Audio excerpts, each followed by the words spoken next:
No niin, tervetuloa Shakedown Parkille, missä suoritetaan Ferrari-kyydityksen arvonta. Eli tämä tehtiin yhteistyössä Millpointin, JBA:n, Jypin sekä Unison Cafén kanssa.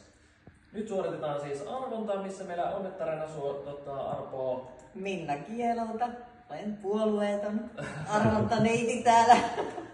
Kyllä, eli arvonta suoritetaan Kimi Räikkösen Ferrari-ajaa olevasta kypärästä ja sinne on laitettu kaikki arvontaa osallistuneet henkilöt.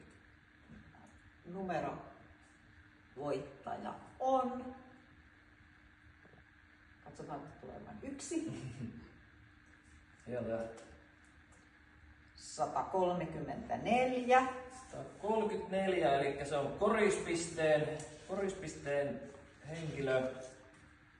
Ja täältä löytyy henkilö Matti Väisänen. Onnea Matille, ja Shakedown Parkista ollaan sinun yhteydessä sitten tämän Ferrari-ajon aikataulun sopimiseksi.